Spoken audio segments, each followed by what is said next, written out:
네, 잠시 후 행복한 아침에서는 무너진 건강을 되돌리는 건강 리모델링 준비되어 있습니다. 네, 오늘 건강 리모델링에서는요, 노화를 비롯해 각종 질병을 부르는 우리 몸속 독소 제거할 수 있는 방법 준비했습니다. 기대 많이 해주시고요. 저희는 잠시 후에 돌아올게요.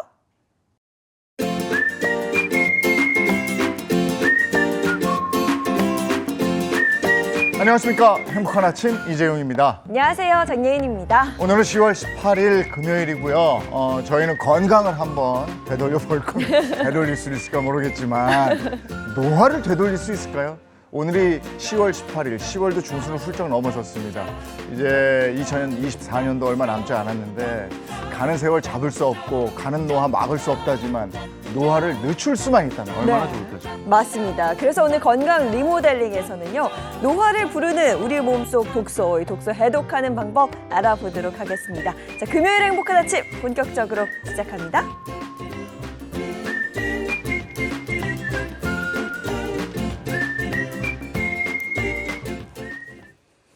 네, 화제 이슈를 발빠르게 전해드리는 모닝 브리핑부터 시작하겠습니다. 조현정 시사평론가와 함께합니다. 어서 오세요. 네, 안녕하세요. 안녕하세요. 네, 첫 번째 이슈부터 전해주시죠. 네, 베트남 현지 병원들이 한국 의사들에게 주 44시간 근무와 월급은 3천만 원, 또 주거지원금 800달러, 그러니까 우리 돈으로 한 109만 원 정도를 지급한다고 파격적인 제안을 하면서 많은 우리나라 의사들이 해외 진출을 고려하고 있다는 소식입니다. 네, 일단 베트남은 한국보다 물가가 훨씬 저렴하잖아요. 이 조건들 굉장히 파격적으로 다가올 것 같은데 자세히 좀 전해주세요. 네, 이 베트남에는 외국인 의사 자격 인정 절차가 있는데 이게 잠시 코로나19 때 중단이 됐었고요. 3년 만에 재개됐습니다. 현지에서의 신체 검사와 영어 시험은 필수인데요. 다음 달 2일에 열리는 외국인 의사를 위한 영어 시험에 30명 이상의 한국 의사들이 응시할 예정으로 알려졌습니다. 현재 베트남에서는 성형외과, 피부과뿐만이 아니라 응급의학과, 또 치과 전문의에 대한 수요가 많다고 하는데요. 베트남의 인구 1000명당 의사 수는 0.99명입니다. 한국의 절반에도 미치지 못하는 상황이고, 그래서 한국 의사들에 대한 수요는 계속 증가할 것으로 보여지고 있습니다. 의정 갈등이 장기화되면서 의사들의 해외 진출 강연, 이 높은 관심을 보이고 있다면서요? 네, 뭐 이미 이 갈등 과정에서 용접공할 거다, 해외로 갈 것이다, 뭐 이런 얘기까지 나왔었잖아요. 지난 8월 말에는 그 대한응급의학의사회에서 학술대회를 열었는데 한국 면허로 캐나다에서 의사하기, 미국 의사되기 이런 주제의 강연이 개최돼서 화제를 모으기도 했었습니다. 이날 행사에 한 100여 명 전공의와 전문의들이 참석해서 해외 취업에 대한 정보도 얻어갔다고 하는데요. 이영민 대한응급의학의사회 회장은 부당한 대우에 지친 젊은 의사들이 해외로 눈을 돌리고 있다고 지적하면서 해외에서는 응급의학과 의사에 대한 수요가 높지만 한국 내의 처우는 그걸 따라가지 못하고 너무 열악하다고 얘기하기도 했습니다. 우리나라의 선진 의술을 다른 나라에 전달하는 것까지는 좋은데 우리 의사들이 거기에 눌러 앉아서 살아버리면 또 안 될 텐데. 그죠? 네. 자, 다음 이슈도 전해주시죠. 네, 최근 카페나 빵집 등을 운영하는 자영업자들 사이에서는 생크림 구하기가 하늘의 별 따기라고 합니다. 네, 근데 빵 만들 때 생크림 굉장히 중요한데 생크림 구하기가 어렵다. 이게 대체 어떻게 된 일일까요? 네, 생크림을 만들려면 일단은 우유, 그것도 원유가 필수인데요. 원래 그 생크림 생산이 여름에 좀 줄어든다는 사실 알고 계셨나요? 왜냐하면 소들도 더위의 영향을 받기 때문인데요. 그러니까 여름철에는 더울 때는 원유 생산량도 줄고 생크림 생산도 줄어들게 되는 겁니다. 통상 한여름인 한 7, 8월, 늦어도 추석 지나고 나면 공급이 다시 안정세로 돌아서는데 올해는 더위 유독 길었잖아요. 네. 그래서 10월 중순인 지금까지도 생크림 품귀가 이어지고 있는 겁니다. 대형 마트나 동네 마트에서는 생크림이 굉장히 소량만 입고되고 있고 그마저도 금방 품절이 되고 있는 상황인데요. 이와 관련해서 우유 납품 대리점주들도 답답함을 호소하고 있는 상황이에요. 서울에서 우유 대리점을 운영하는 A씨는 거래처에 미안하지만 알아서 구하라고 얘기를 할 수밖에 없었다. 생크림이 지금 우리 지점에서 좀 납품해야 되는 양의 절반도 안 들어오고 있는 상황이다. 이렇게 토로했습니다. 야, 생크림을 사고 싶어도 살 수가 없다. 이게 여름 무더위가 여기까지 영향을 미치는 건데 그러면 카페나 빵집을 하는 자영업자들 힘들겠어요. 네, 그러니까요. 근데 이게 생크림 문제 뭐냐면 금방 또 상할 수 있기 때문에 네. 변질이 쉬워서 미리 대량으로 대비해서 구매해 놓는다 이게 안 되는 거예요. 그때그때 수급을 받아야 되는데 이런 품귀 현상이 벌어지니까 발을 동동 구를 수밖에 없는 건데요. 이 케이크 주문이 들어와도 주문을 받지 못해서 사실 이 손님한테 주문 예약 들어오면 이거 하나 잡기가 되게 아쉽잖아요. 그럼요. 근데 그거를 안 된다고 얘기를 해야 되는 상황이고 심지어 이미 예약받아서 확정 지어놨던 것까지 주문을 취소해야 되는 그런 상황이라고 합니다. 가격 인상에 대한 우려도 나올 수밖에 없는데요. 전문가들과 낙농업계는 이런 생크림 대란이 이상기후의 직격탄을 맞은 것이라고 지적을 하고 있고요. 이런 이상기후로 인해서 앞으로도 생크림 대란은 또 반복될 것이라고 전망하고 있습니다. 아니 지금이야 그렇다고 쳐도 연말 연시가 되면 이제 얼마 남지 않았잖아요. 네. 그러면 케이크 수요가 확 늘 텐데 네. 케이크에는 생크림 다 이렇게 필요하잖아요. 크리스마스 때. 야 이때 또 케이크 대란 나오는 거 아닌가 뭐 지레 겁먹을 필요는 없지만 네네. 이런 그런 생각도 들고. 알겠습니다. 다음 이슈 전해주시죠. 네, 시원한 가을 날씨에 요즘에 야외 테이블에서 삼삼오오 앉아 계시는 분들 정말 많이 볼 수 있어요. 이렇게 야외에서 밥과 술을 먹는 야장 문화가 2030 세대를 중심으로도 유행으로 번지고 있는데요. 야외에서 식사 후에 음식값을 계산하지 않고 이른바 먹튀하는 경우가 많아지면서 업주들의 피해가 늘고 있다는 소식입니다. 네, 음식을 먹고 값을 지불하지 않고 뭐 소위 말해 도망가는 먹튀 현상. 대체 어떤 일이 있었던 건지 자세히 좀 전해주세요. 네, 서울 종로구에서 3년째 음식점을 운영하는 송모 씨. 최근에 식당 내부와 화장실 등에 먹튀 금지 이런 안내문을 붙여놨는데요. 오. 그 이유는 유추하실 수 있을 텐데 손님들이 야외 테이블에 많이 방문하다 보니까 계산하지 않고 도망가는 일이 굉장히 빈번해졌다고 합니다. 이게 한 테이블에 뭐 8, 9만 원 정도 한 시켜놓고 이게 여러 건 발생을 한다 그러면 그 벌써 뭐 아무리 적어도 한 30만 원, 50만 원 이게 반복이 되는 건데 그래서 경찰에 신고하는 일도 늘어나고 있는데요. 이렇게 경찰에 신고를 하면 CCTV와 지문 감식 등을 통해서 범인을 식별해내고 보통은 합의로 끝내는 편이라고는 해요. 그렇지만 또 CCTV조차도 없으면 이걸 잡아내기는 더 어려운 실정이고요. 그래서 경찰에 신고를 해도 몇 달 동안 사실 좀 이거 어떤 답을 찾지 못하고 네네. 이런 경우도 있고 이것 때문에 지문 감식까지 하는 것도 참 행정력 낭비인 거죠. 네. 이런 먹튀와 관련 사건이 점점 느는 모양이군요. 네, 그렇습니다. 경찰청에 따르면 지난해 무전취식 승차 신고 건수는 12만 818건에 달했는데요. 이것은 최근 10년간 경찰에 신고된 건수 중에 가장 많았습니다. 금액이 적다는 이유로 또 운영 가게 열기 바빠서 이런저런 이유로 경찰에 신고하지 않은 경우 고려하면 실제 건수는 더 많았을 것으로 예상이 되고요. 그래서 요즘에 선불 결제도 많이 있잖아요. 선결제라든가 아니면 키오스크 넣고 또 테이블 오더라고 해서 식당에다가 이렇게 눌러서 미리 결제하게 하는 시스템을 도입하는 식당도 많기는 하지만 이것도 다 기계 설치하려면 돈이거든요. 네. 그래서 설치 비용에 부담을 느껴서 그것조차도 어려운 실정이라고 합니다. 이 적은 금액이라도 무전 취식에 대한 제대로 된 처벌이 좀 있어야 될 것 같다 싶은데 처벌은 어떻게 이루어지고 있나요? 이게 대부분 경범죄로 분류가 되고 있어요. 그래서 10만 원 이하의 벌금 또는 과태료 처분만을 받게 되는데요. 비교적 처벌 수위가 낮다 보니까 이게 문제가 뭐냐면 보통 지금 이 소식 들으시고 저런 사람이 있어 하실 거예요. 근데 계속 하는 사람이 또 한다는 거예요. 네, 동종 전과로 형사처벌을 여러 차례 받는 경우가 많은데 지난 4월 광주에서는요. 이 동종 전과로 이미 100여 차례 형사처벌 받은 사람이 또다시 9차례에 걸쳐서 술값 560만 원을 계산하지 않고 달아나다가 구속되기도 했습니다. 네. 이게 거기에 써놔야 될 것 같아요. 야장 선불. 예, 그렇게 해야지. 그게 방법이 될것 이게 같은데요? 가버리고 그리고 이제 걸리면 그런다고 제가 내는 줄 알았어요. 저희가 지금 낼게요. 뻔한 이래버리면 핑계죠. 냈으니까 끝나는 거거든.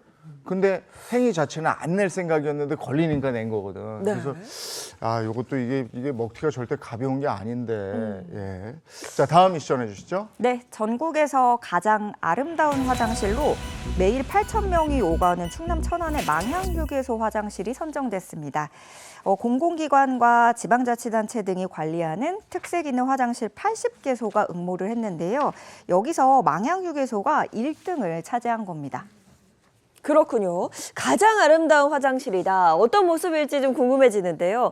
망향 휴게소 화장실 1등으로 된 그 선정 이유가 뭔지 궁금합니다. 이게요, 아름다운 화장실 대상이라는 게 있어요. 1999년부터 시작을 해서 올해로 26회째고요. 깨끗하고 안전한 화장실 문화를 조성하기 위해서 마련이 됐는데요. 저도 이제 휴게소 가다 보면은 많은 분들이 전국의 그 지역만의 특색을 느낄 수 있고 그런 곳들 아마 기억에 많이 남으실 거예요. 망향휴게소 화장실 같은 경우에는 어떤 특징이 있나 보면은 지금 저기 보시면 내부 하단, 정면 유리 통창이 있고요. 또 소변기 하단에도 배수 시설을 설치를 해서 화장실 굉장히 일단 보기만 해도 딱 깨끗하다, 쾌적하다라는 느낌, 편안한 휴식 공간이 될 수 있게 조성을 했다는 특징이 있습니다. 또 한옥, 창살, 문양 등을 활용한 우리 전통 문화의 특징을 살렸는데요. 이런 경우에 우리도 기분이 좋아지지만 특히나 외국인 관광객 같은 경우에는 아, 내가 한국에 왔다. 예, 이런 느낌을 받을 수 있을 것 같아요. 우리 문화와 정치를 느낄 수 있게 한 점도 큰 점수를 받았고, 그리고 제가 좀 더 눈여겨본 건 이 남녀 화장실 입구에다가 수유실과 기저귀 교환대를 마련해서 아이 데리고 이동하시는 분들 배려한 점도 높은 평가를 받았습니다. 이게 보기에 예쁜 것뿐만이 아니라 올해의 심사에선 특히 이런 점에 좀 주안점을 뒀다고 하더라고요. 유아동반 이용자라든가 뭐 장애인 등 이렇게 다양한 계층을 얼마나 배려를 한 부분들이 있는지, 그리고 뭐 범죄와 안전사고 예방, 요즘에는 워낙에 이 불법 촬영물 문제가 대두되고 있다 보니까 이거에 대해서도 조금 민감하게 반응을 했더라고요. 안전사고 예방을 위해서 비상벨이 얼마나 잘 돼 있는지, 불법 촬영 관리차기는 얼마나 잘 돼 있는지 이런 것들에 비중을 뒀다고 합니다. 조금 전에 화면 보니까 정말 고급 호텔 화장실보다 더 맞아요. 좋아서 네. 이제 살다 보니까 화장실에 가보고 싶다 이런 생각까지 들 정도인데 네. 전국 휴게소에 이색적인 화장실이 또 그렇게 많다면서요? 다음 화장실들도 소개 들으시면 네. 놀라실 거예요. 안산 복합휴게소 같은 경우에는 여기가 2022년 5월에 문을 열었으니까 개장한 지 그렇게 오래되진 않았어요. 여기는 아까랑 또 다르게 되게 좀 과학적인 느낌이 들지 않으세요? 외관이 물방울 모양을 형상화했고요. 휴게소 내부는 또 정원처럼 꾸며놓은 게 특징인데 무엇보다 최첨단. 왜 보세요? 저 기계가 하는구나. 저게 로봇손입니다. 우와. 이 로봇 웍이라고 해서 얘가 식당과 1층에서 덮밥 등에 들어가는 식재료 볶아주고 있는 거고요. 그리고 후식도 만들어줘요. 커피를 만들어주는 바리스타 로봇도 만나볼 수 있습니다. 야, 무슨 SF 영화에나 나올 법한 장면인데 그 로봇이 만들어주는 커피는 저는 마셔봤거든요. 아, 네. 근데 이렇게 만든 음식, 먹어보고 싶다는 생각이 듭니다. 그럼 또 어떤 이색적인 휴게소가 있을까요? 이번에는요, 드론이에요. 드론? 네. 이 최대 규모를 자랑하는 마장 프리미엄 휴게소입니다. 여기에는 널찍한 드론 축구장이 있어요. 오. 휴게소 최초로 설치한 이 드론 축구장에서 드론 축구를 실제로 할 수 있는데 축구공 모양의 드론을 원형 골대에 넣어서 즐기는 정보기술 응용한 신식 운동이라고 하는데 뭐 기계라든가 드론에 관심 있는 분들도 뭐 아이들도 되게 좋아할 것 같아요. 한 번쯤 가보고 싶은 곳들이 너무 많은데 네. 아직 국내에서도 가보지 못한 곳들이 많아서 분발해야겠습니다. 이제 본격적으로 단풍 처리되면 나들이 가시는 분들 많을 텐데 나들이 목적지가 다 있을 거 아니에요. 근데 중간에 들리는 휴게소에서 휴게소 구경하는 맛도 솔솔할 것 재미가 같습니다. 있죠. 휴게소 네. 음식도 드시면서 휴게소 분위기도 한번 보시고 화장실도 한번 들려보시고 예, 아이고 이제는 여러 가지. 일부러 화장실을 한 글쎄. 번쯤 들어가 봐야 될 것 같아요. 네, 글쎄 어떤지. 말이에요. 네. 근데 우리가 그게 있어요. 더러운 데 가면 더럽겠어. 근데 아. 저렇게 깨끗한 곳에 가면 사람이 깨끗하게 써요. 예, 맞다, 그런 것도 맞아요. 있는 것 같아요. 저기선 차마 저렇게 더럽게 못 쓸 것 같네요. 네. 자, 오늘 여기까지 하겠습니다. 조현정 시사평론가와 함께했습니다. 고맙습니다. 네, 고맙습니다.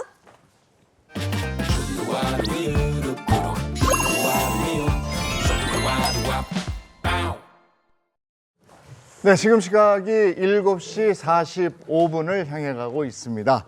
이제 본격적으로 건강 얘기 나눌 텐데요. 처음에 시작하면서 노화를 늦출 수 있는 방법이 없을까라고 얘기했잖아요. 네, 맞습니다. 내 몸에 독소를 없앨 수 있다면 그 노화를 늦출 수 있다는 얘기입니다. 네, 오늘 건강 리모델링 이야기 함께할 주치의 선생님들부터 소개해 드릴게요. 참 보기만 해도 기분 좋아지는 두 분입니다. 장민우 신경과 전문의, 민혜영 가정의학과 전문의 함께합니다. 안녕하세요. 안녕하세요. 네, 그리고 금요일 아침을 더욱 행복하게 만들어주는 두 분이죠. 양기영 수학인외과 전문의와 개그우먼 이희경 씨도 함께합니다. 어서 오세요. 행복한 아침! 너무 행복해요. 네. S십니다. 지금 잠 확 깨시라고. 네, 아이, 너무 보기 좋아요. 네. 10월 중순이고 이제 곧 있으면 또 연말 얘기할 거고 참 빨라요. 빨라요. 그 아쉽다는 생각도 들고. 그러니까 지금 이제 연말이 얼마 안 남았단 말이에요. 그럼 이제 저도 또 한 살을 또 먹겠죠? 근데 제가 나이를 먹는 것도 서글프긴 한데 사실 나이를 먹는 것만큼이나 내 몸이 늙어간다는 거. 오. 그러니까 노화가 급속히 진행되는 걸 제가 요즘에 느껴서 요즘에 바람이 있다면 좀 천천히 늙는 방법은 없나? 네. 이왕 올 거 좀 느리게 오게 할 수는 없나? 이런 생각이 부쩍 들어요. 그러면 저희가 오늘 건강 리모델링 노화 관련된 얘기 한번 해보려고 하는데요. 시작해보기 전에 먼저 건강하려면 어떻게 해야 하는지, 좋은 건강 습관은 어떤 것들이 있는지 한번 알아보고 넘어가야 할 것 같습니다. 닥터하우스 먼저 만나보시죠. 내 몸을 위한 건강 노하우 닥터하우스에서 전해드릴게요. 안녕하세요, MC 정수입니다. 안녕하세요. 정형외과 전문의 이광진입니다. 이정수 씨, 질문 하나 드릴게요. 국립구원에 따르면 집안, 단체, 나라 등에서 의지가 될 만한 중요한 사람이나 중심이 되는 것을 비유적으로 이루는 단어가 있는데요. 혹시 뭔지 아시나요? 기둥 아닐까요? 기둥? 정답입니다. 그리고 우리의 몸에도 이러한 기둥이 있는데요. 그래서 오늘의 주제는 인체의 기둥이 무너진다, 허리 디스크입니다. 선생님, 일단 허리 디스크가 어떤 질환인지 설명을 좀 해주세요. 허리 디스크는 척추 뼈와 뼈 사이에 있는 디스크 내 수액이 빠져나와 척추신경을 압박하여 발생하는 질환입니다. 정확한 용어로는 요추 추간판 수액 탈출증이라고 하는데요. 여기서 추간판은 척추 뼈와 뼈 사이에서 충격을 흡수하고 힘을 분산시키는 쿠션 역할의 부위로 마치 이런 젤리처럼 탄성이 있죠. 그런데 갑작스럽게 충격을 받거나 지속적인 압박이 가해지면 추간판 내부의 수액이 이를 둘러싼 섬유를 뚫고 나가 척추 뒤쪽에 있는 신경을 압박하게 됩니다. 그러면 허리 디스크가 되는 겁니다. 갑작스러운 충격이나 이 지속적인 압박 때문이라고 말씀하셨는데 그러면 이게 구체적으로 어떤 이유예요? 갑작스러운 충격의 경우는 대부분 사고입니다. 무거운 물건을 옮기다가 혹은 어딘가에 크게 부딪혔을 때 발생하게 되고요. 지속적인 압박의 경우는 대표적으로 두 가지 요인이 있을 수 있는데 하나는 노화입니다. 나이가 들면 추간판의 수분 함량이 줄어들며 뻣뻣하게 변하고 작은 충격에도 크게 손상되죠. 두 번째 요인은 바로 잘못된 생활 습관입니다. 특히 우리나라는 어린 아이 때부터 학업에 몰두하느라 앉아서 보내는 시간이 길지 않습니까? 앉아있는 동작 자체만으로도 척추에 상당한 압력을 가하는데 여기다 다리를 보거나 비스듬하게 앉는 등 잘못된 자세를 오랫동안 취했을 땐 허리의 부담이 훨씬 더 가중되죠. 그러고 보면은 제 주변에도 온통 그 허리 디스크 환자더라고요. 실제로 건강보험심사평가원 통계만 봐도 지난 2021년 197만 5,853명이었던 허리 디스크 환자가 2022년에는 209만 8,183명으로 단 1년 만에 10만 명 이상이 늘어나는 등 매년 계속해서 늘고 있는 추세입니다. 아, 그렇군요. 사실 제가 허리 디스크가 있어서 그 고통 알거든요. 이 찔찔 어마무시하잖아요. 맞습니다. 허리 디스크의 주된 증상이 바로 찌릿한 허리 통증인데요. 특히 허리를 앞으로 숙일 때 통증이 심해지고 엉덩이를 비롯해 다리까지 저리는 통증이 나타납니다. 아울러 누워있을 때 한쪽 다리를 들어 올리기 어렵다는 특징이 있어요. 또 척추의 여러 분절 중 어느 위치의 디스크가 탈출되었는지에 따라 증상이 조금씩 달라집니다. 요추 3번과 4번 사이의 디스크가 튀어나온 경우 엉덩이에서 무릎 안쪽을 감싸며 통증이 발현되고 요추 4번과 5번 사이라면 엉덩이에서 다리 바깥쪽으로 내려가며 엄지발가락이 저리고 당기는 증상이 나타납니다. 아, 이게 근데 통증이 왔다가도 언제 또 괜찮은 것 같고 그래서 이거 내버려도 되지 않을까 이런 생각이 들기도 해요. 안 됩니다. 안 돼요? 그러면 진짜로 인체의 기둥을 무너뜨리는 겁니다. 허리 디스크가 생기면 허리는 물론 엉덩이, 다리로 이어지는 방사통이 나타나는데요. 수액이 튀어나와 신경을 누르기 때문이죠. 처음에는 통증이 그리 심하지 않고 지속적이지도 않을 수 있는데요. 하지만 치료하지 않고 방치하면 점점 신경에 강한 압박이 가해지면서 통증, 저림이 심해지고 다리의 근력이 약화되거나 대소변 장애, 하반신 마비 등 심각한 증상이 생길 수도 있고요. 치료를 하더라도 끝내 신경 증세가 남게 되는 상황에 이를 수도 있으니 절대 방치해서는 안 되겠습니다. 방치하지 않으려면 하루빨리 치료를 해야 될 텐데 어떤 방식으로 치료할 수 있을까요? 증상이 가벼운 편에 속하는 허리 디스크 환자는 약물 치료와 물리 치료, 도수 치료, 체해 충격파 치료 등 비수익적 치료를 진행해도 호전을 기대할 수 있습니다. 만약 허리 디스크에 파열이 생겼다고 해도 중증 증상이 없다면 경우에 따라 신경 차단술이라고도 하는 신경주사 치료가 시행되기도 합니다. 신경주사 치료는 탈출 또는 파열된 디스크 조각의 크기를 작아지게 하거나 없어지게 하는 근본적인 효과를 기대할 수 있는 치료 방법이고요. 주로 급성 허리 디스크일 때 적용할 수 있으며 합병증이 극히 드물기 때문에 통증과 증상이 심한 환자에게도 적용할 수 있습니다.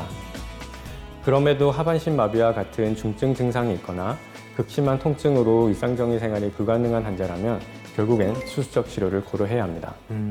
질병이 있어도 결국 이제 예방하는 게 가장 중요할 텐데요. 허리 디스크를 예방하는 방법도 있겠죠? 현대인들은 의자에 앉아 있는 시간이 많은데요. 항상 바른 자세로 앉는 것이 중요합니다. 또한 하루에 30분씩 허리 근육과 인대를 강화할 수 있는 운동을 하는 것이 좋습니다. 정기적인 스트레칭도 중요합니다. 허리 디스크는 예방도 중요하지만 만약 증상이 있다면 빠르게 진료를 시행하여 적절한 치료를 받는 게 바람직합니다. 자, 오늘 허리 디스크의 정체부터 예방법, 치료법까지 정확하게 알려주신 이광진 선생님 고맙습니다. 고맙습니다.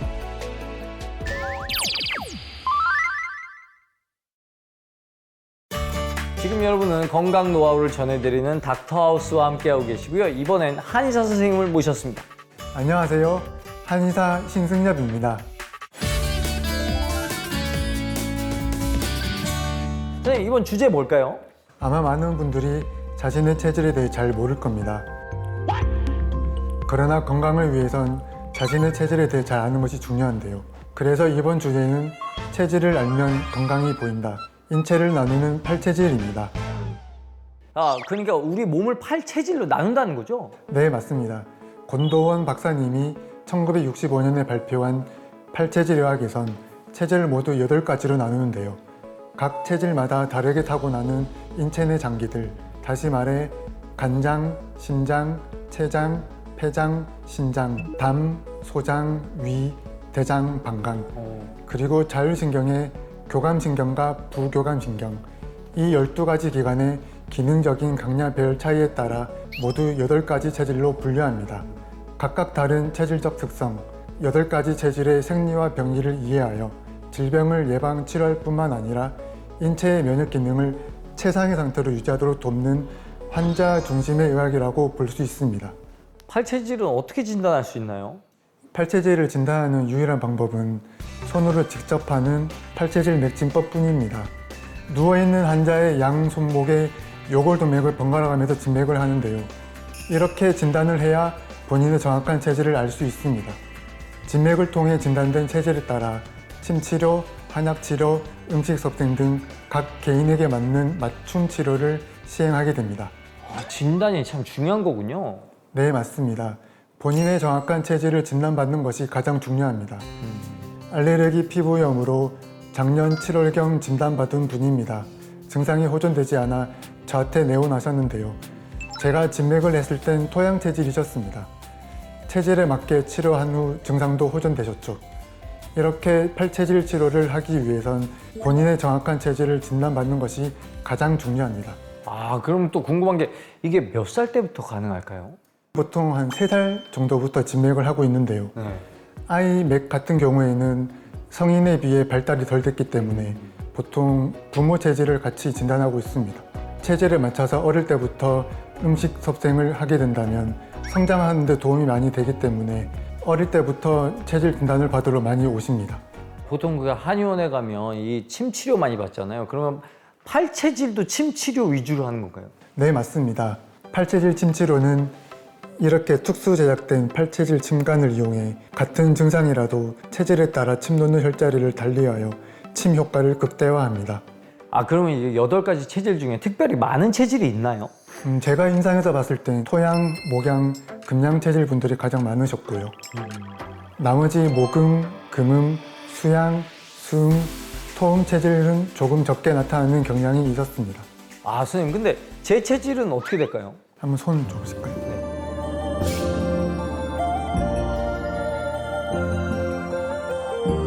이준우님 체질은 목양 체질입니다. 목양 체질은 간 기능이 발달하고 폐의 기능이 약한 체질입니다. 그래서 말을 많이 했을 때 목이 금방 쉬거나 피로를 느끼기 쉽습니다. 그래서 폐를 보호해주는 소고기가 제일 좋은 음식이고요. 체질적으로 땀이 많이 나야 하기 때문에 활동량이 많은 운동이나 사우나 등을 즐기는 것이 좋은 건강법입니다. 풍채가 좋고 체구가 큰 사람이 많습니다.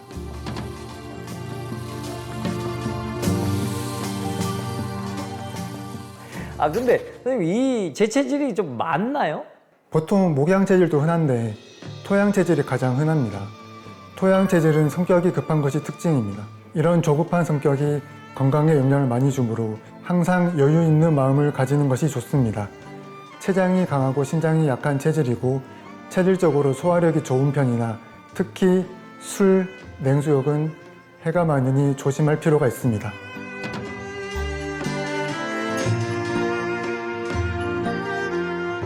다른 또 체질이 또 뭐가 있을까요? 이번엔 금양 체질인데요.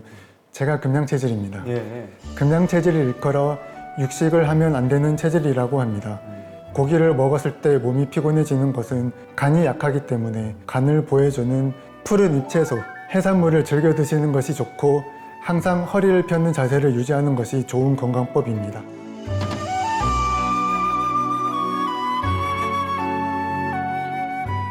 그러면 체질에 따라서 이제 좋은 음식과 나쁜 음식이 나누는 이유도 있을까요?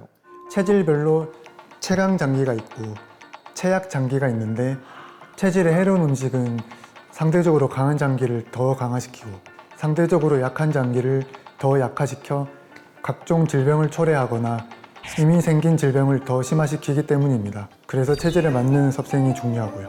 지체질이 지천명이라는 말이 있습니다. 체질을 아는 것이 하늘의 뜻을 아는 것이다 라는 말인데요. 그 체질에 맞게 음식 섭생을 한다면 질병의 발생을 예방하는 데 도움을 주기 때문입니다. 질병의 치료도 중요하지만 예방은 더 중요하니까요. 이렇게 팔체질의학은 치료의학인 동시에 예방의학인 셈이죠. 체질을 알면 건강관리에 진짜 도움이 많이 될 것 같습니다. 오늘 유익한 내용 전해주신 신승엽 선생님 고맙습니다. 고맙습니다. 다음 이 시간에도 알찬 정보로 다시 돌아오도록 하겠습니다. 지금까지 닥터하우스 MC 이정수였습니다. 네, 이번엔 건강 리모델링 본격적으로 진행을 하도록 하겠습니다. 노화를 늦출 수 있는 방법 중에 저희가 오늘 제안해 드릴 것은 디톡스, 내 몸의 독소를 제거하라 이겁니다. 오래도록 젊음을 유지하고 싶다. 뭐 우리 모두의 꿈이고. 그럼요. 지금 화면을 보고 계신 분들도 같은 꿈을 갖고 계실 텐데 노화를 피할 수 있는 방법 이거 어디 없을까요, 선생님? 이 노화를 좀 피하는 방법을 알고 싶다면 오늘 더욱더 집중해서 봐주시면 좋을 것 같아요. 저희가 오늘은 특히나 우리 몸을 늙게 하는 이것에 대한 이야기를 집중적으로 해보려고 하거든요. 네. 이것에 대한 힌트 먼저 준비해봤습니다. 뭐 일단 첫인상은 약간 식물 뿌리 같기도 하고요. 약간 저기 아니, 근데 갈색 팽이버섯 같은 느낌도 나고. 아니, 너무 네. 너무 녹슬어서 못 알아볼 뻔했어요. 네. 못이라 못 알아볼 뻔했나? 못이라서 못 알아봤다.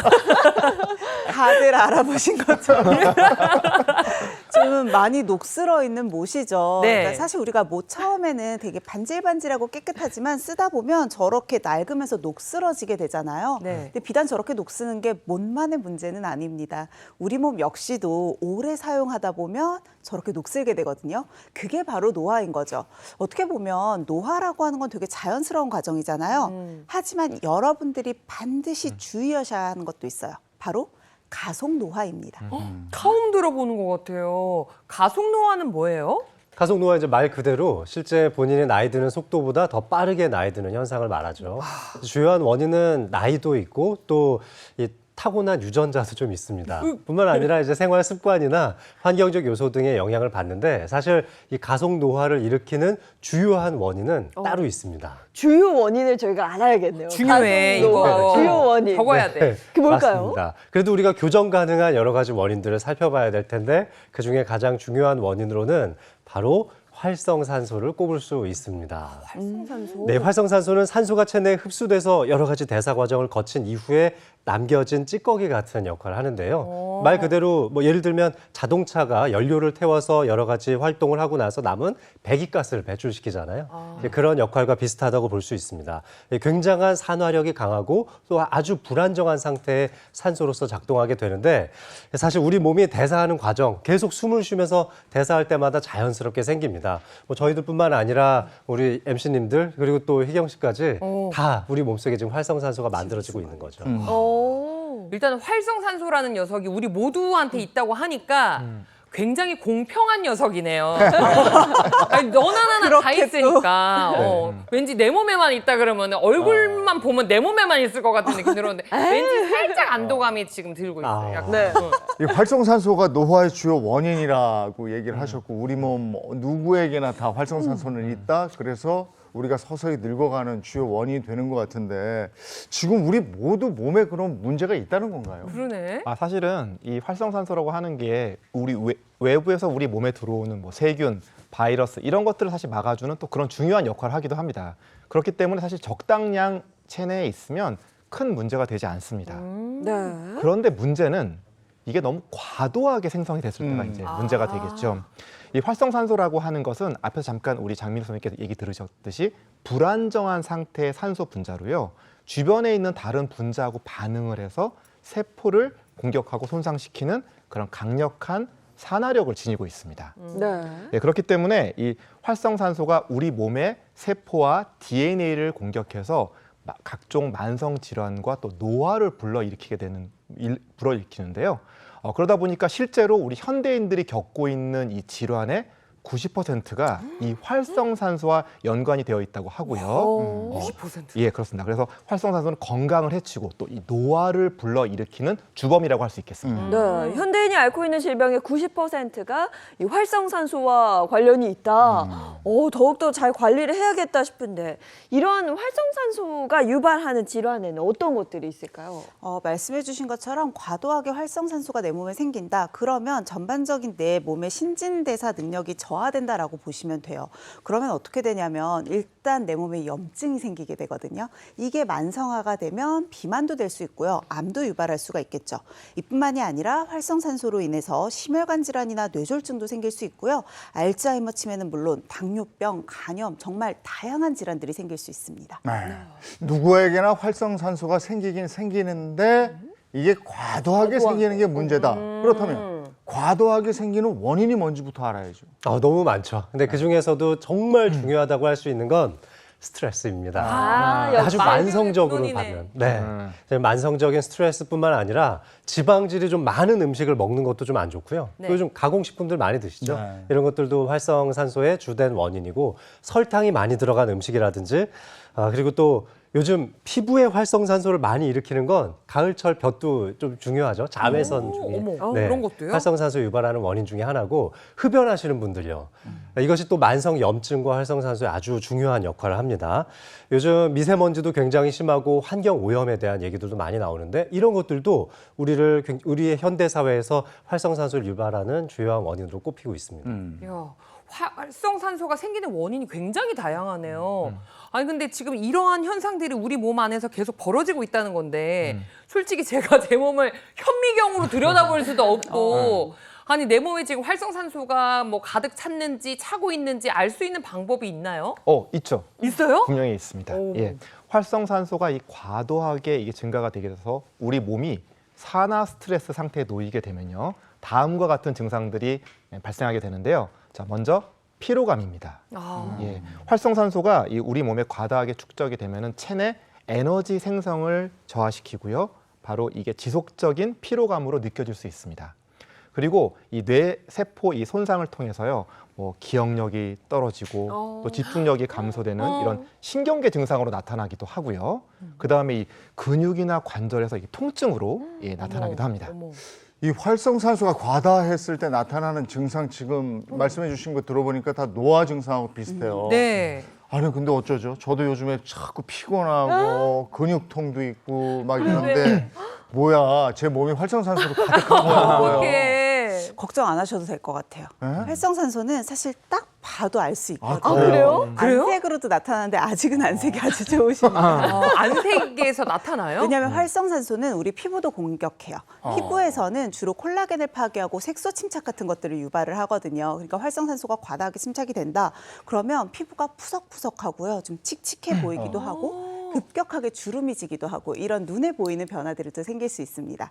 또 활성산소는 안으로도 공격을 하겠죠. 면역세포를 공격하면 면역체계가 무너지게 돼요. 사실 요즘 같은 환절기가 면역력을 지키는데 굉장히 중요하다라고 많이 말씀을 드리는데요. 이런 시기에 활성산소 때문에 면역력이 떨어진다. 그러면 각종 감염병, 그러니까 감기 같은 질환들이 훨씬 더 취약해지게 되고요. 여기서 그치지 않겠죠. 심장질환이나 당뇨병이나 암 이런 다양한 질환들에 대한 위험성도 증가할 수 있습니다. 네. 그러면 우리 몸의 각종 질환을 유발하는 활성산소 줄여야 하는데 어떻게 줄일 수 있어요? 저 활성산소 줄이려면 정말 중요한 게 바로 항산화죠. 항산화. 네, 이 항산화력을 키우려면 아까 말씀드렸던 만성적인 스트레스에 대한 관리 전략이 정말 중요하겠고 균형 잡힌 영양소를 섭취하는 게 또 중요하죠. 뿐만 아니라 잠도 좀 잘 자야 되고 꾸준하게 할 수 있는 적당한 운동도 중요하겠죠. 자, 그런데 이런 활성산소 잡는 항산화력에 진짜 중요한 건 비타민 그리고 미네랄, 뭐 폴리페놀 같은 것을 꼽을 수 있는데 자, 비타민, 항산화 비타민 하면 떠오르는 거 있죠.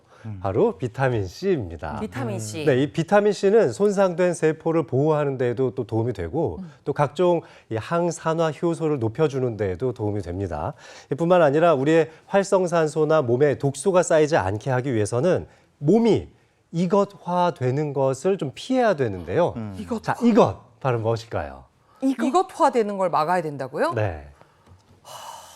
뭐화? 모르겠는데. 자, 요게 바로 힌트인데요. 네. 네. 네. pH? 이거 pH는 요거 학창 시절에 배웠는데 네. 사실 그때도 그냥 외우기만 해서 pH가 뭔지 정확하게 잘 모르겠어요, 선생님. 예, pH라는 것은 자, 이 용액의 이 수소 이온 농도로요. 우리가 산성 또는 이 알칼리성을 나타내는 그런 지표입니다. 자, pH 수치는 0부터 14까지 수치로 이게 측정을 하는데요. 가운데인 이 pH 7이 중성이고요. 7 이상은 알칼리성, 또 7 미만 숫자가 작아지면 산성을 나타내게 됩니다. 자, 우리 혈액은 pH 7.4 앞에 보셨던 수치 7.4 정도의 약 알칼리성을 띱니다. 그래서 건강한 사람들은 pH 7.4 정도를 유지를 하는데요. pH가 너무 산성에 가깝거나 반대로 또 너무 알칼리성에 가깝게 되면 건강을 해치게 되기 때문에 적절한 이 pH를 유지하시는 것이 굉장히 중요합니다. 네. 제가 앞서서 이 활성산소 맞고 항산화력을 높이려면 바로 이것화되는 것을 줄여야 한다 이렇게 네. 말씀드렸는데 바로 이 pH와 관련된 산성화입니다. 산성화. 우리 몸이 이제 과도하게 산성화되는 걸 막아야 될 텐데요. 이 체액이라든지 세포의 노화가 많이 되면 또 산성화가 많아지는데 이런 환경에서 암세포가 많아지기도 합니다. 실제로 암에 걸린 환자들의 pH 농도들이 산성화되어 있다는 연구 결과들도 있고요. 물론 이 과도하게 알칼리화되는 것도 굉장히 문제가 될 수 있지만 이 현대인들에게는 산성화되는 몸을 막아주는 것이 무엇보다 중요하다고 할 수 있습니다. 우리 몸이 산성화되면 암세포까지 생길 수 있다 이러니까 더 무섭게 다가오는데 네. 우리 몸이 산성화되는 이유가 뭐예요? 사실 몸의 산성화를 유발하는 데 있어서는 다양한 원인들이 있는데요. 가장 좀 큰 원인이라고 꼽을 수 있다면 내가 산성 음식을 너무 많이 먹는 거죠. 산성 음식이라고 하면 약간 말에서 느껴지는 것처럼 약간 시큼하고 막 새콤하고 이런 음식들을 말씀하시는 건가요? 그렇게 생각을 많이 하시더라고요. 어떤 게 산성 음식인지 궁금하시죠? 그래서 네. 간단하게 퀴즈를 좀 준비해봤습니다. 네. 자, 퀴즈 한번 볼까요? 닭고기 대 사과. 오, 있네요. 이 중에 지금 산성 어떤 게 산성식품? 음식이 뭐냐는 거예요? 그렇죠. 이거 너무 쉽잖아요. 닭고기는 약간 새콤하고 시큼한 맛 안 나는데 사과는 상콤하고 이런 느낌이 있으니까 사과가 산성입니다, 선생님. 저도요. 저도 그죠? 보자마자 무조건 사과다. 왜냐면 우리는 사과. 산성식품 이러면 식초 같은 맛을 떠올리거든. 맞아요. 새콤하고 새콤한 거. 시큼하고 이런 거. 이 그거 아닌가? 둘 중에서 산성식품은요, 바로 닭고기입니다. 어머, 닭고기가요? 네. 처음 알았어요, 저도. 닭고기 그러면 이제 뭐 치킨이나 네. 백숙 뭐 이런 거 좋아하는데. 그리고 우리 닭가슴살로 다이어트 한다고 많이 먹고 막 그래요. 건강식이라고 알고 있는데 이게 산성식품이라는 게 믿기지가 않아요. 예, 제가 그럼 이어서 제가 문제를 하나 더 내볼게요. 네. 네. 어떤 음식이 산성식품인지 다시 한번 맞춰보십시오. 네. 볼까요? 자, 보시면 양배추.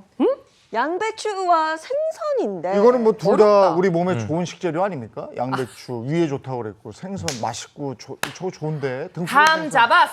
잡았어요? 네. 오늘 우리 제작진분들이 출제 의도를 제가 파악을 했습니다, 지금. 네. 정답이 없어. 둘 다 지금 산성식품이 아닌데 우리가 둘 중에 하나 고르겠지? 요 생각이죠, 또. 걸렸어, 지금.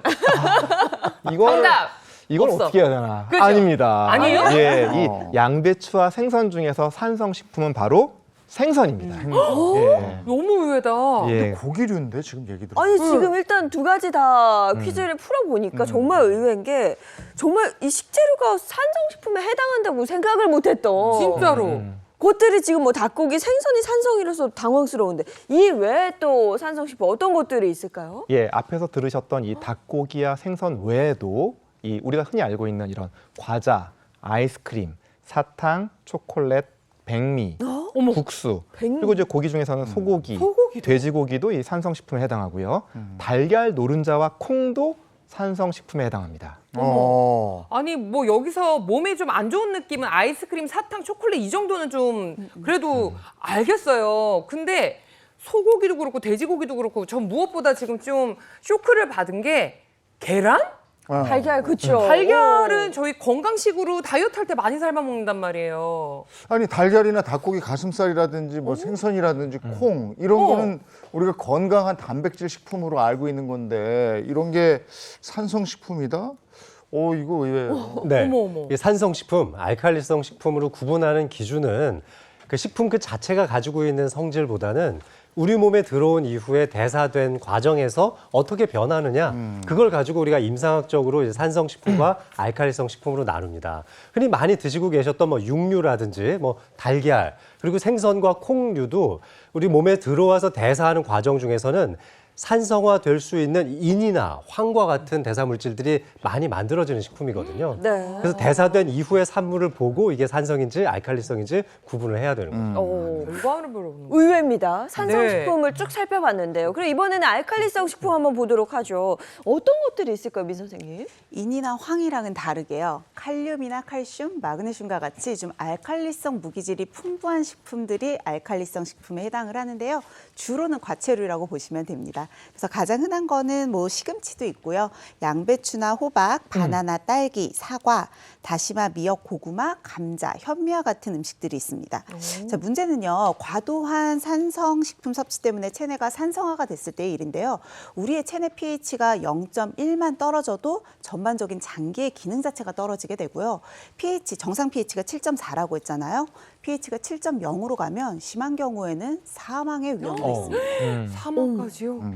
아니 근데 사실 이제 산성식품 좀 줄여야 되는 느낌은 알겠어요. 네. 근데 우리가 아까 들어보니까 웬만한 음식 먹고 살지 말라는 얘기처럼 저는 약간 들렸거든요. 네. 난 뭘 먹고 살아야 되나. 네. 그러니까 제가 여기서 살짝 느낀 게 그럼 산성식품이랑 알칼리 식품이랑 뭔가 적정 비율이 있을 것 같은 느낌이 들었어요. 네네. 혹시 이제 건강에 좀 도움이 되는 비율이 있을까요? 그렇죠. 아예 산성식품을 안 먹고 살 수는 없죠. 네. 뭐 패스트푸드나 가공식품 같은 걸 좀 줄여가고 건강에 좋은 음식을 늘려가는 게 좋을 텐데요.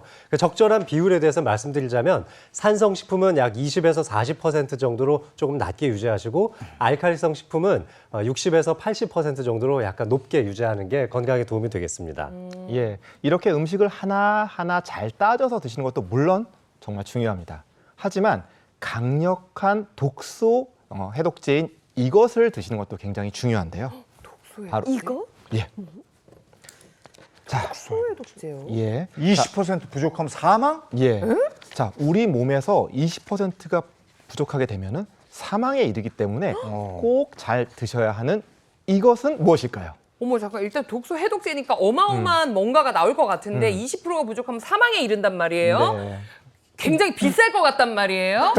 이게 지금 뭔가요, 선생님? 저 지금 너무 궁금해요. 아니에요. 그렇게 비싸지 않습니다. 비싼 거 아니에요? 예. 사실 오늘만 해도 여러분들이 여러 번 이것을 마셨습니다. 우리가요? 네. 마시는 거. 마시는 저는 오늘 방송하기 전에 물만 좀 마셨고. 나 커피 마셨는데. 커피? 물? 저도 물. 물. 바로 물. 그 물이 강력한 독소 해독제입니다. 물이 수분. 예, 그렇죠. 그 어떤 물질보다도 어떤 음식보다도 이 강력한 이 해독 작용을 하는 게 바로 그 수분인 거죠. 그러면 이 수분이 부족할 때는 우리 몸에 어떤 일이 생기는 거예요? 일단 우리 몸에 수분이 좀 부족하면 제일 먼저 느껴지는 증상은 입안이 건조해지는 거죠. 그리고 현기증이 나기도 하고요. 또 소변이 거의 나오지 않는다거나 또는 소변이 이제 감소하는 문효나 여러 가지 증상들이 좀 생길 수 있어요. 근데 이거는 급성기의 증상이고요. 조금 더 만성화가 된다. 변비도 올 수 있고요. 신장결석이나 요로 감염과 같은 증상도 생길 수 있습니다. 사실 더 심각해지는 경우에는 고혈압이나 비만, 당뇨, 암은 물론이고 혼수 상태나 심장마비까지도 유발할 수 있거든요. 실제로 한 연구에서는 체내 수분이 부족하면 사망의 위험성이 최대 60%까지 증가한다는 보고가 있습니다. 아니 그래서 우리 방금 갑자기 막 물 마셨잖아요. 네, 그러니까 이럴 때 꼭 마시게 돼. 물 마셔야 될 것 같아서. 그러면 체내 수분이 부족할 때 나타나는 증상 어떤 것들이 네, 있나요? 우리 몸이 60~70%가 이제 수분으로 구성되어 있는데 단계별로 살펴보면 약 4% 정도 줄어들었을 때 근육의 피로감을 굉장히 많이 호소하게 됩니다. 그리고 12% 정도까지 감소하게 되면 이제 무기력감에 빠지게 되죠. 네, 여기서 끝이 아닙니다. 아까 전에 보셨던 그 수치처럼 20% 이상 수분이 감소하게 되면 심지어 이제 사망에 이르게 될 수도 있는 거죠. 자, 한 병원에서 이 검사한 사람들을 이렇게 분석한 결과 여성의 탈수 비율이 28.7%로 남성의 9.5%보다 약 3배가량 높았고요. 여성들 중에서도 60대 여성들이 이 탈수 비율이 42.6%로 30대 여성에 비해서 약 2배 정도 높은 것으로 나타났습니다. 남녀 모두 나이가 들수록 이 탈수 비율이 점점 높아졌고요. 자, 또 이 무더운 여름에 비해서 겨울이 되면 좀 수분 섭취하시는 거 좀 소홀해지게 되잖아요. 또 그리고 이 공기가 또 이렇게 건조하니까요. 네. 입안이 더욱 마르는 그런 요인이 되는데요. 자, 그렇기 때문에 이렇게 날이 추워지는 요즘 같은 가을이나 또 겨울에는 정말 충분히 수분을 섭취하시는 노력이 필요하겠습니다. 일단 나이가 들수록 내 몸에 수분이 좀 부족하다. 요 얘기를 들었으니까요. 지금 뭐 하세요? 지금 물이 독소 해독제라잖아요. 지금 물 한 잔 가지고 오셔가지고 지금 드시면서 마시면서 좀 우리 방송 보셨으면 좋겠어요. 지금. 네. 자, 다시 오셨죠? 그럼 이제 체내 독소를 제거하는 방법을 다시 한번 여러분과 함께 나눌 텐데 이번에는 사례자가 있습니다. 이분은 체내 독소 관리를 아주 잘해서 건강 관리를 아주 잘하시는 분인데 먼저 이분 영상 보기 전에 문진표가 있거든요. 네. 이거 보면서 얘기 나누도록 하겠습니다. 네, 문진표 한번 살펴보도록 하겠습니다.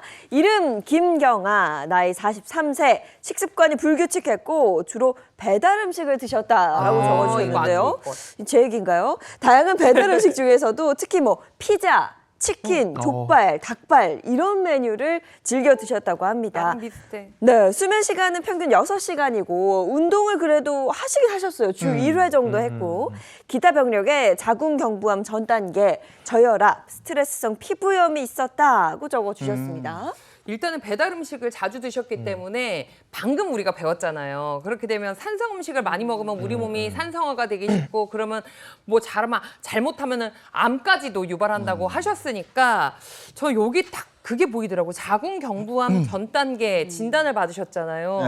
네. 지금은 좀 어떻게 회복을 하셨는지 그것도 굉장히 궁금해요. 근데 지금 문진표를 보니까 네. 조금 문제가 있겠구나 이렇게 생각이 들잖아요. 네. 근데 이걸 어떻게 리모델링을 했는지 건강 리모델링 과정을 한번 보고 지금은 얼마나 건강해졌는지 한번 보겠습니다. 자, 영상 보고 오죠. 오늘의 주인공인 김경아 씨. 직접 작성한 문진표로 과거 건강 상태를 알아봤는데요. 한때 못하는 운동이 없었다는 그녀. 그런데 눈이 퀭해지는 느낌이라고 해야 되나요? 그러면 어지러워서 제가 또 뭐 운동도 더 못하죠. 점점 건강에 악화가 온 것 같아요. 원인은 저혈압. 배달 음식 위주의 불규칙한 식습관까지 더해지자 건강이 점차 무너지기 시작했다고요. 간지러워. 급기야 스트레스성 피부염까지 그녀를 괴롭혔다고 하는데요. 결국 자궁경부암 전 단계 진단을 받고 나서야 자신의 건강을 돌보기 시작했다는 경아 씨. 그녀의 일상을 들여다봤습니다. 매일 아침 홈트레이닝으로 하루를 연다는 그녀. 하루라도 운동을 소홀히 하면 금세 몸에 변화가 찾아온다고요. 젊었을 때는 살 걱정 정말 없었거든요. 근데 제가 결혼을 좀 빨리 하고 나서 애들 출산하고 나서부터는 몸 체질이 바뀌었는지 체형 변화가 오기 시작하더라고요. 20대 때부터 각종 운동을 즐겼다는 경아 씨. 하지만 한때 그 좋아하는 운동조차 못할 정도로 몸이 안 좋았답니다. 지금 계단을 내려가고 계신데, 저 보세요. 머리가 좀 어지러우신가 봐요? 그렇죠. 활성산소가 많아지면 우리 혈액순환에도 좀 장애가 생길 수 있는데 이렇게 되면은 저혈압이 유발될 수 있습니다. 저혈압 때문에 또 어지러움증이 갑자기 생기니까 일상생활에서도 저렇게 불편함을 겪으실 것 같아요. 애들을 출산하고 나서 이제 집에서 있는데 그냥 어지러움증이 처음에는 왔고요. 그리고 이제 케어를 하다가 보면 왜 중간중간 그런 느낌 있잖아요. 눈이 퀭해지는 느낌이라고 해야 되나요? 그래서 눈이 쑥 들어가는 느낌이 들어요. 그러면 어지러워서 제가 또 뭐 운동도 더 못하죠. 활동도 못하죠. 그러니까 살은 더 점점 찌면서 노폐물 배출도 안 되고 몸에 자꾸 독소가 쌓이니까 자궁경부암 전 단계라는 진단을 받았어요.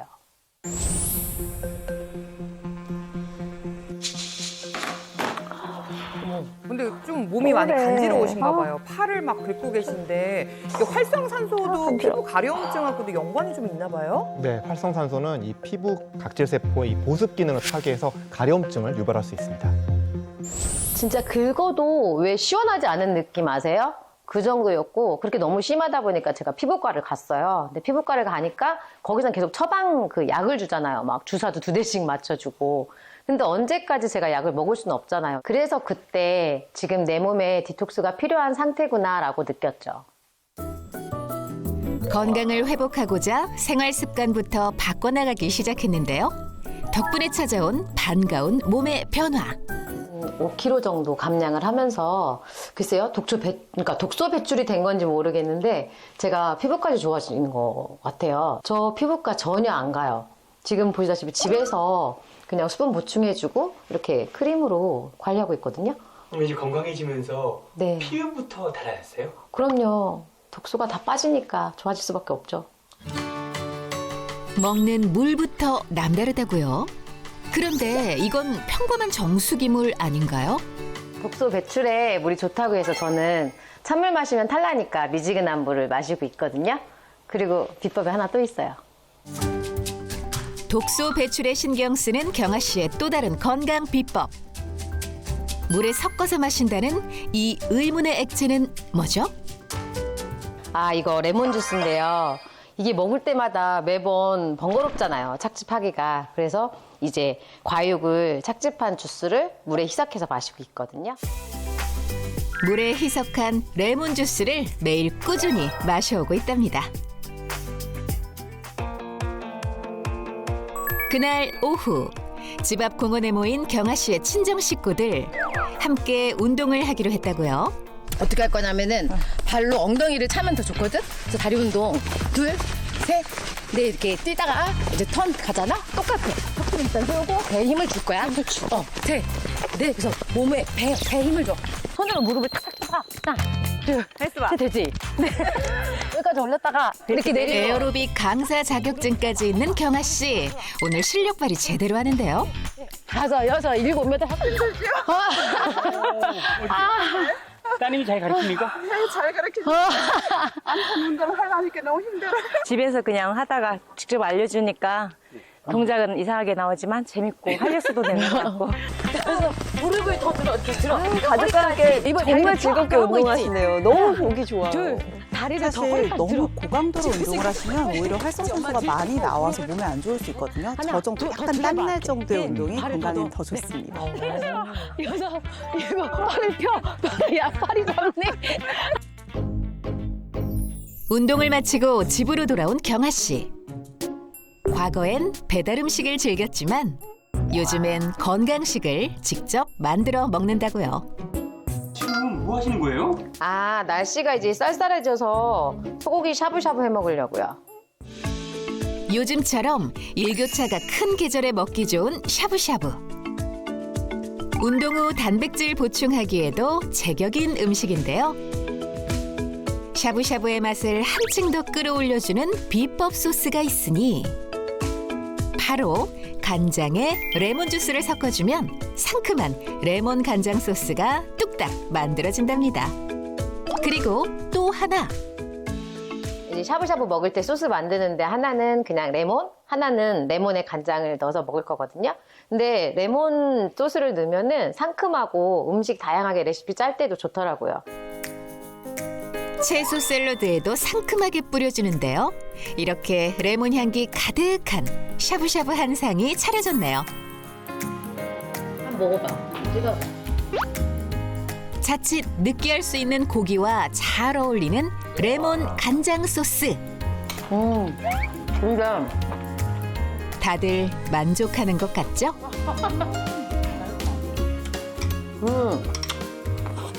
진짜 맛있어. 너무 뿌듯해요. 혼자 운동할 때는 솔직히 심심하거든요. 지루하기도 하고 한데 역시 이렇게 같이 에너지 넘치게 에어로빅하고 이렇게 좋은 건강식까지 대접을 하니까 저도 너무 뿌듯하고 좋습니다. 앞으로 더 행복하자. 화이팅! 몸에 노폐물이 쌓이면 마음까지 무기력해지기 마련. 건강한 생활 습관으로 인생까지 디톡스 해보세요. 지금 영상 보니까 뭐 활기가 넘치고요. 네. 피부도 완전히 물광 피부예요. 그러니까요. 와. 그 전의 모습을 보면 막 어지럽고 온몸이 가렵고 막 이런 증상도 있고 고생 많이 하죠. 그러니까요. 아니 특히나 피부과를 안 간다고 하셨거든요. 관리를 안 받는데 아까도 활성산소가 많으면은 뭐 얼굴도 푸석푸석해지고 거칠어지고 말씀을 하셨잖아요. 확실히 활성산소가 많이 주신 것 같아요. 네, 부러워요. 네, 오늘 만나본 이 경아 씨의 건강 리모델링 비결은 마지막에 드셨던 식사하는 모습과 함께 있었던 이것이거든요. 가족분들과 함께 드셨던 음식들을 한번 다시 살펴보면서 맞춰보시겠어요? 아니 근데 소고기 샤브샤브 드셨잖아요. 네네. 근데 소고기는 우리가 앞서 배웠거든요. 산성식품이다라고. 근데 소고기는 아닐 것 같고 이 식단에 채소인가? 어떤 비법이 있을까요? 저 약간 느낌 왔어요. 여기 딱 보시면 아까 샐러드에 뭔가 이렇게 뿌리셨거든요. 그리고 그러니까 그 샤브샤브 찍어 먹는 소스 만들 때에도 요거를 살짝 타셨거든요. 그겁니다. 근데 그게 뭔지를 잘 모르겠어요. 그렇게 열심히 설명해 주셨는데. 아니 모자이크 처리를 해놓으면 우리가 어떻게 알지? 아니 근데 저는 그 빛깔이나 이렇게 봤을 때 레몬 맞죠? 레몬 주스? 네, 맞습니다. 레몬? 이 경아 씨가 체내 독소를 타파할 수 있었던 건강 리모델링 비결은 말씀해 주신 대로 레몬 주스였어요. 레몬 주스. 네, 사실 우리 몸이 산성화가 되면 이걸 건강한 상태로 돌려야 한다고 했잖아요. 여기에 도움을 줄 수 있는 게 바로 레몬 주스 속 비타민 C입니다. 비타민 C는 아까도 잠깐 얘기가 나왔었는데요. 사실 비타민이라고 하는 용어 자체가 우리 몸의 대사 과정 중에 반드시 필요하지만 내 몸 스스로는 합성을 할 수 없어서 반드시 외부에서 섭취해야 되는 영양소를 우리가 비타민이라고 하거든요. 그러니까 비타민 C도 우리가 반드시 충분히 섭취를 해야겠죠. 근데 그 중에서도 레몬에 얼마나 비타민 C가 풍부하냐? 같은 양의 사과랑 비교를 해보면 레몬에는 사과보다 한 39배 정도 더 많은 양의 비타민 C가 들어있다고 해요. 그 정도로 풍부한 비타민 C의 보고라고 볼 수 있는 거죠. 예. 17세기부터 18세기 말까지 이 영국 해군의 최대 고민은 정말 수많은 선원들의 이 생명을 위협했던 괴질이었죠. 괴열병이었습니다. 자, 이 괴열병이 바로 이 비타민 C가 부족해서 발생하는 그런 질환인데요. 보통 이제 항해를 시작하고 나서 6주가 지나면은 여김없이 이 괴열병이 발생했다고 하는데요. 자, 영국 해군 군의관이었던 제임스 린드라고 하는 분이 선원들한테 이 레몬을 좀 섭취하게 했더니 이 괴열병이 치료되었다 하는 그런 기록도 있습니다. 자, 뿐만 아니라 이 레몬에는 이 비타민 C 외에도 뭐 카로티노이드, 플라보노이드 같은 이런 다양한 항산화 성분들이 다량 함유되어 있습니다. 레몬이 선원들의 괴혈병 치료에도 사용이 됐었네요. 근데 저는 이제 레몬 하면은 그 자체가 좀 마법의 단어라는 생각이 들거든요. 레몬 딱 떠올려 보세요. 들으면 어때요? 갑자기 막 새콤하고 막 시큼하고 막 갑자기 여기 없던 침이 슉. 네. 지금도 나왔거든요. 슉 침이 고여요. 이게 너무 신기해요. 그러니까 이게 산성식품으로 우리가 알고 있는데 네. 우리가 산성을 없애야 되는데 산성식품을 넣어요? 근데 레몬 자체는 산성이 맞죠. 하지만 우리 몸에 들어와서 대사가 되면 알칼리성을 띠게 되는데 자, 이게 왜 알칼리성이 되는지 제가 영상을 한번 준비해 봤는데요. 보시면은 pH를 나타내주는 pH 지시액이라는 게 있는데 이걸 이용해서 좀 붉게 나오면 산성, 또 좀 푸르게 나오면 알칼리성이라고 할 수 있는데 생레몬은 말 그대로 진짜 시큼하기 때문에 산성이 맞습니다. 그런데 우리 몸에 들어와서 대사하는 과정과 비슷하게 이걸 태워보면은 그래서 탄 상태에서 산성 이 지시액에 넣어보면 네, 파란색으로 변하죠. 네. 근데 이 증거가 바로 우리 몸에 들어와서 대사가 되면 레몬이 알칼리성으로 변한다는 겁니다. 그러니까 생 레몬일 때와 대사 과정을 거친 레몬이 완전 다른 거죠. 네. 지금도 보면 푸른빛으로 바뀌었으니까요. 그럼 몸이 산성화된 상태에서 레몬을 섭취하면 활성산소가 줄어드나요? 네, 이해를 돕기 위해서 제가 영상을 저도 준비를 했는데요. 자, 요오드 용액이 들어있는 물을 활성산소에서 산성화된 몸이라고 가정을 하고 여기다가 레몬 주스를 한번 넣어보도록 하겠습니다. 네.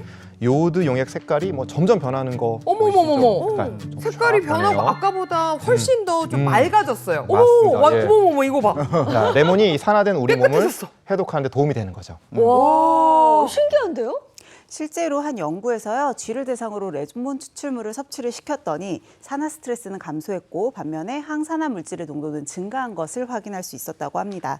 뿐만 아니라 이 레몬 추출물의 처리 농도에 따라서 운동 지속 시간이 증가한 것도 확인을 할 수 있었다고 하거든요. 자, 이처럼 레몬 주스는 세포의 기능 장애와 또 돌연 변이를 유발을 할 수 있는 활성산소를 억제하는 강력한 항산화 작용을 도와줄 수 있다는 거죠. 레몬의 항산화력 한번 비교를 좀 해볼까요? 예, 영상으로 준비를 했는데 이 비커를 우리가 좀 항산화력이 부족한 우리의 몸이라고 한번 생각을 해보세요. 네. 그래서 여기 한쪽에는 맹물을 부어봤는데 뭐 별다른 변화가 네, 아무 없죠. 반응이 없는 것 같아요. 자, 그런데 다른 한쪽에 레몬 주스를 한번 부어볼게요. 어머 이거 자, 뭐야? 어떤가요? 엄청 지금 활발하게 부글부글 타오르는데요 지금. 자, 레몬 주스의 강력한 항산화력이 활발하게 우리 몸에서 작동하면서 체내 항산화력은 좀 높여주고 염증을 억제하는 데에는 도움이 좀 된다고 할 수 있겠죠. 항산화력을 높이는 데 도움이 되고 이 체내 염증 억제에도 도움을 준다 이거군요. 예, 그렇습니다. 실제로 이 레몬 추출물을 우리 동물의 세포에다 한번 투여를 해봤더니요. 자, 염증성 사이토카인은 감소를 하고요. 항염증성 사이토카인은 증가한 것을 확인했다고 합니다. 오. 자, 또 다른 연구 결과도 있는데요.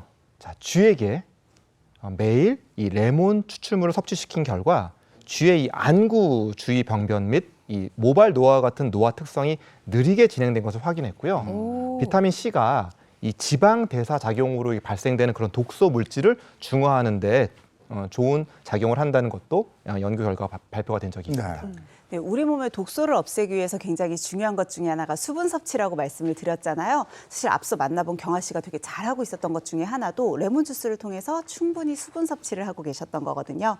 그래서 산성화된 내 몸을 해독하고 수분 섭취에도 도움을 줄 수 있는 레몬 주스를 준비해드렸거든요. 네. 한번 드셔보시겠어요? 아까부터 마시고 싶었어요. 아, 맛도 좋아요. 새콤해. 시큼 새콤. 와.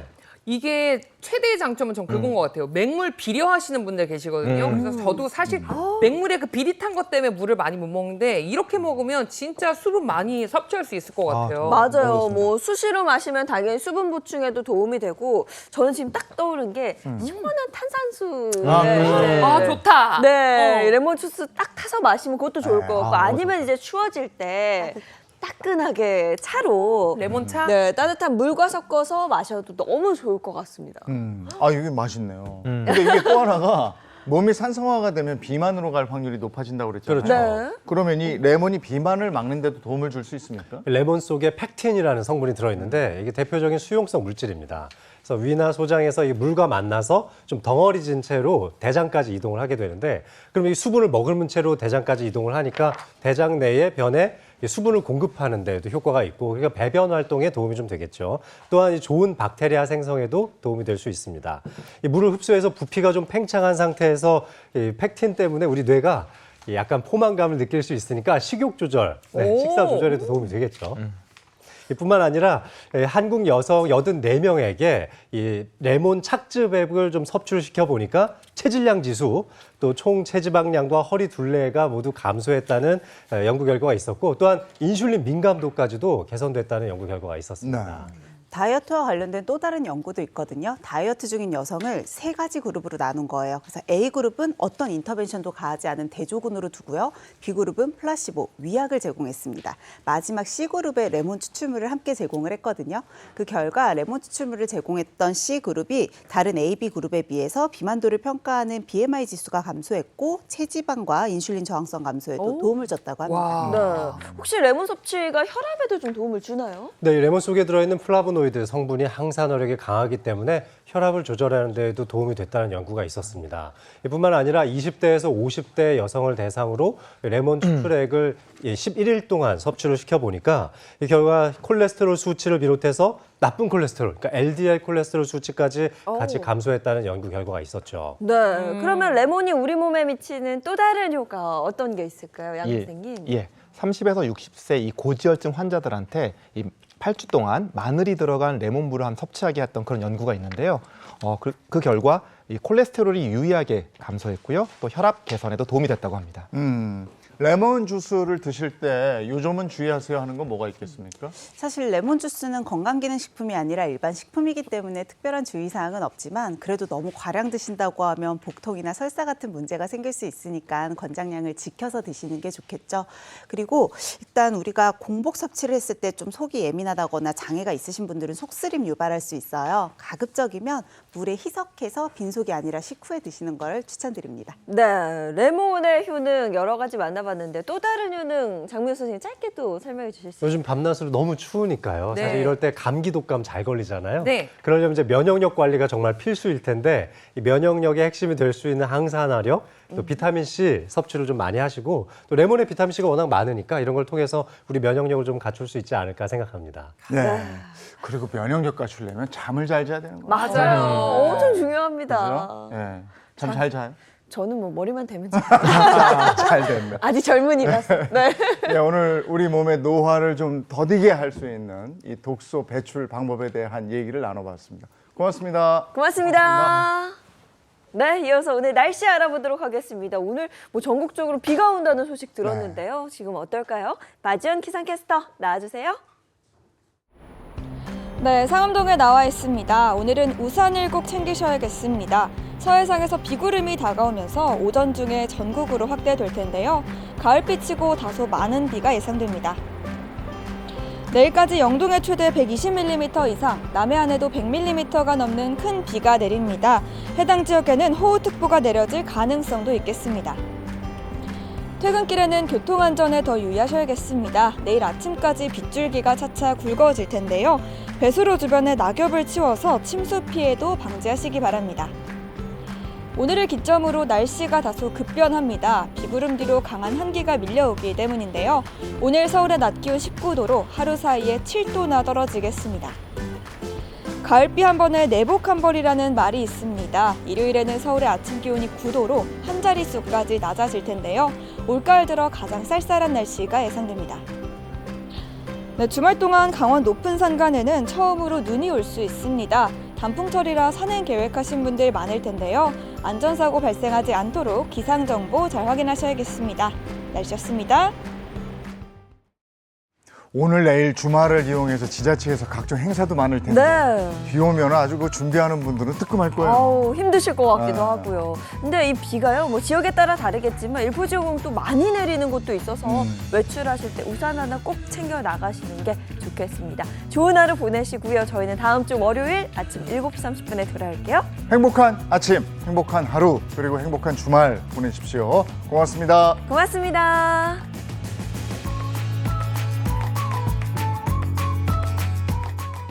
즐겨봐 너의 세상 플레이 더 넥스트 채널 A.